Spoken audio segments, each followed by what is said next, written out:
Hi, this is Ty. And this is Jay. Welcome to the Minecraft History. Our second challenge is Shakespeare's Globe Theatre in London, England.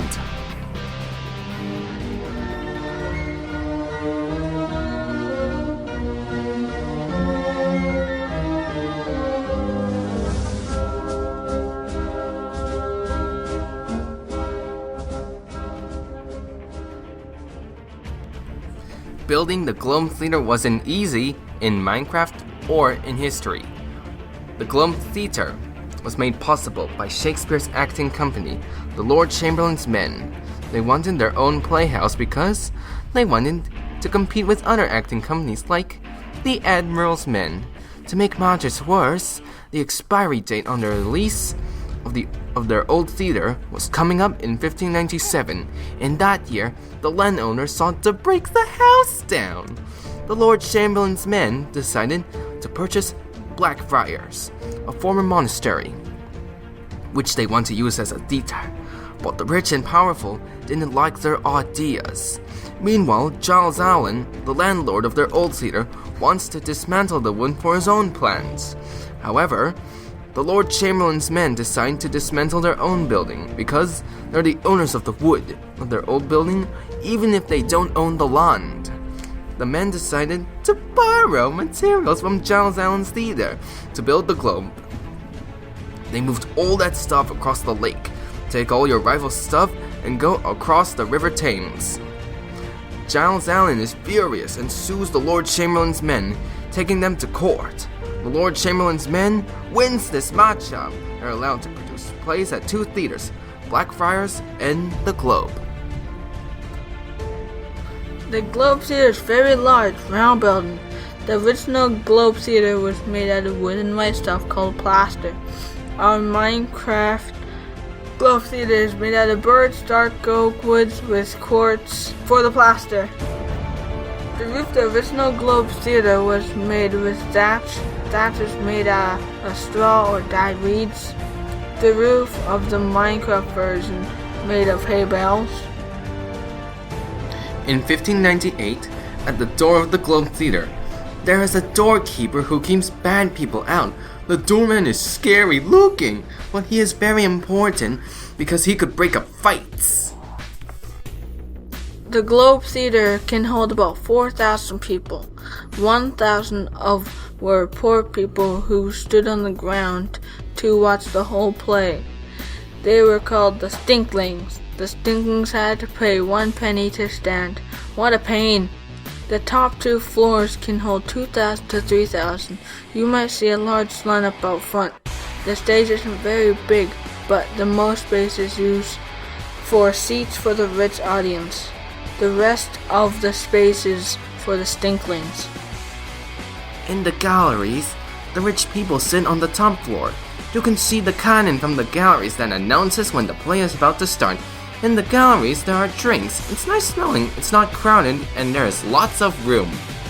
Did you know there was a cannon in the Globe Theatre?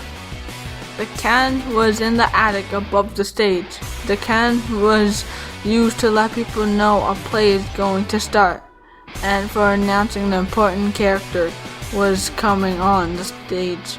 They loaded the cannon with gunpowder and wadded, but not with cannonballs. Even though they weren't shooting cannonballs in the audience, having a cannon in the theater was still very dangerous because it can start a fire.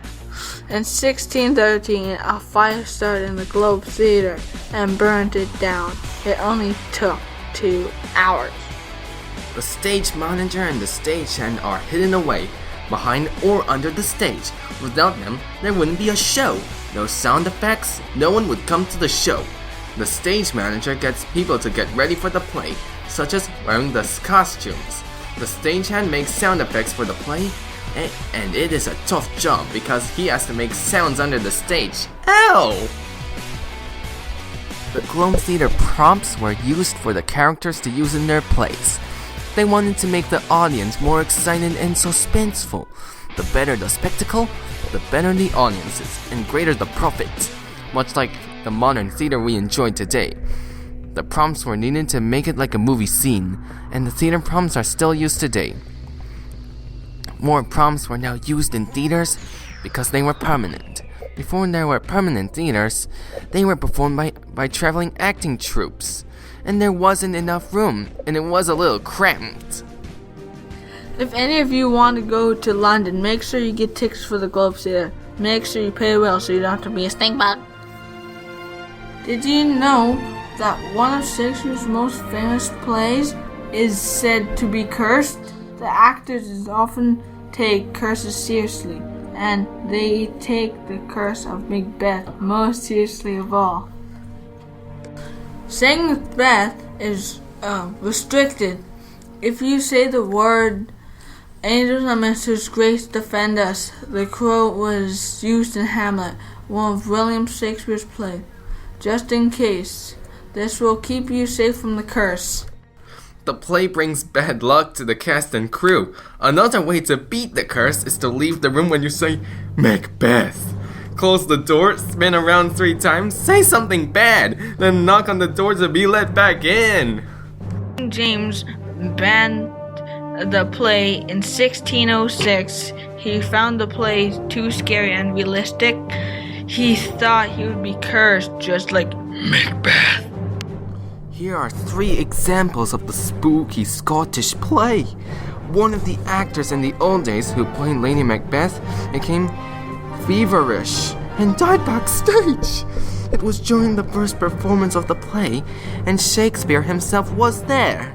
Later, an actress trying to do Lady Macbeth's sleepwalk was doing this with her eyes closed, and she fell 15 feet off the stage. But she made it out alive and did well, even finishing the performance. Finally, during a Thursday night performance, an actor trying to be Macbeth was slain with a real sword in the last act. On Thursdays, his ghost is hunting the Coliseum Theatre in Oldham, where the terror production was playing. Ah!